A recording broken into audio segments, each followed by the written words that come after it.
ನಮಸ್ಕಾರ ಎಲ್ಲರಿಗೂ. ನಾಟಿ ಕೋಳಿ ಔತಣ ಕೂಟಕ್ಕೆ ಯಾರ್ಯಾರು ಬರ್ತಾ ಇದ್ದೀರಾ? ಏನು ನಾವು ಮಾನ್ಯ ಮುಖ್ಯಮಂತ್ರಿ ಸಿದ್ದರಾಮಯ್ಯನವರು ದೇವರಾಜ ಅರಸು ಅವರು ಆಡಳಿತಾವಧಿನ ಮುನ್ನಡೆಸ್ಕೊಂಡು ಹೋಗ್ತಾ ಇದ್ದಾರೆ. ಅತಿ ದೀರ್ಘಾವಧಿ ಕಾಲ ಮುಖ್ಯಮಂತ್ರಿಯಾಗಿ ಹೊರಹೊಮ್ಮತಾ ಇದ್ದಾರೆ ಮಾನ್ಯ ಮುಖ್ಯಮಂತ್ರಿಗಳು.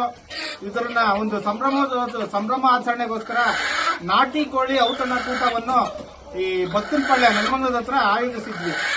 ಏನು ಅಂದ್ರೆ ಮೊನ್ನೆ ಸುಮ್ಮನೆ ಒಂದು ಕೋಳಿ ಹಾಕಿದ್ವಿ. ಕೆಲವರು ಏನ್ ಹೇಳಿದ್ರು, ಇದು ನಾಟಿ ಕೋಳಿ ಅಲ್ಲ ಫಾರಂ ಕೋಳಿ ಅಂತ. ಇವತ್ತು ನಾಟಿ ಕೋಳಿ ಎಲ್ಲಿ ಊರ ಕೆಜಿ ಲೆಕ್ಕೇನಹಳ್ಳಿಲಿ ಇವರೇ ಓನರು.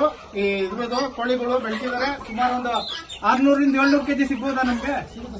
1000 ಕೆಜಿವರೆಗೂ ಸಿಗ್ಬೋದಾ? ಅದಕ್ಕೆ ನಮ್ಮ ಏನ್ ಅಭಿಮಾನಿಗಳಿದ್ದಾರೆ, ದಯಮಾಡಿ ಜನವರಿ 6 ಮಿಸ್ ಮಾಡ್ದಲ್ಲೇ ಬರಬೇಕು.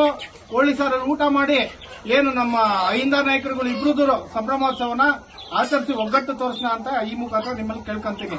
ಒಂದ್ಸರಿ ಹೇಳ್ಬಿಡಿ ಎಲ್ಲ. ಜನವರಿ 6 ಜನವರಿ 6 ಥ್ಯಾಂಕ್ ಯು, ಧನ್ಯವಾದ.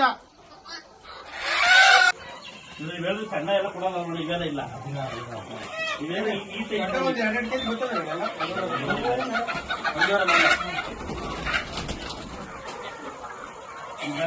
ನಮ್ಮ ಸಂಬಂಧ ಇಲ್ಲೊಬ್ರು ಅವ್ರು ಗಂಗರಾಜನ ಈ ಊರಲ್ಲಿ ಗೊತ್ತು.